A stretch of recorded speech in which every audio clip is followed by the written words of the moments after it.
क्या आपने कभी सोते समय झटका महसूस किया है? अगर किया है तो इसे इग्नोर मत करना, ये वीडियो आपके लिए है। तो देखिए, जैसे ही हम रात में सोने के लिए आंख बंद करते हैं और हल्की सी नींद लगी ही होती है कि अचानक से शरीर में एक झटका सा लगता है। कभी ये पैरों में होता है तो कभी सीने में या कभी पूरे शरीर में। कभी कभी ये इतने हल्के होते हैं कि खुद को भी पता नहीं चलता। कुछ लोग इसे थकान का लक्षण मानकर इग्नोर कर देते हैं और फिर से सो जाते हैं। लेकिन आपको बता दें कि नींद में इस तरह मांसपेशियों का हिलना सामान्य बात नहीं है। शुरुआत में ये हल्के फुल्के झटके के रूप में होता है, जैसे कि आंख लगते ही पैरों में हल्की सी हरकत महसूस होना या अचानक हाथ सिकुड़ जाना। वहीं कई बार ये झटके नींद टूटने का कारण भी बन जाते हैं। अगर ये कभी कभार हो तो चिंता की बात नहीं है, लेकिन ये रोजाना या हफ्ते में कई बार हो रहा है तो इसके लिए कोई बीमारी जिम्मेदार हो सकती है। तो चलिए अब जानते हैं कि सोते समय अचानक से हमारे शरीर में झटका क्यों लगता है और यह किस बीमारी का लक्षण है। तो देखिए, इस पर दिल्ली के जीटीबी अस्पताल के sleep medicine expert Ajit Kumar का कहना है कि अगर आपको नींद में सोते समय हाथ पैर के झटके से हिलने की आदत बार बार महसूस हो तो इसे नींद की कमी समझकर न टालें। ये शरीर का एक संकेत हो सकता है कि वो आपको किसी बड़े परेशानी के बारे में पहले से ही आगाह कर रहा है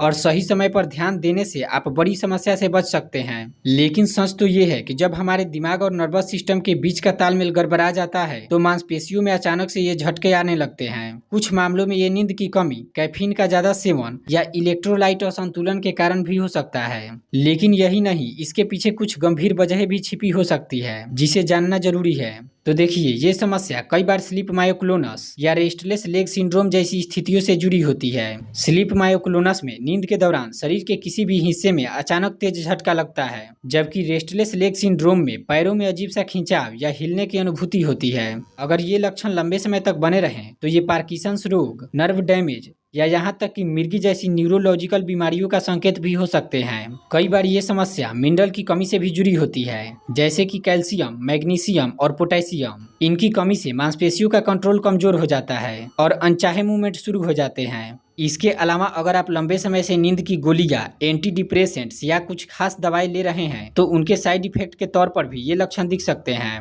अगर आपको ये समस्या बार बार हो रही है और साथ में थकान, चक्कर, दिन में नींद आना या ध्यान न लगना जैसे लक्षण हैं तो इसे हल्के में ना लें। ऐसी स्थिति में डॉक्टर से मिलकर ब्लड टेस्ट, न्यूरोलॉजिकल एग्जाम और स्लीप स्टडी करवाना जरूरी है, क्योंकि जल्दी जांच होने पर इसका कारण पता चल सकता है और ठीक से इलाज हो सकता है।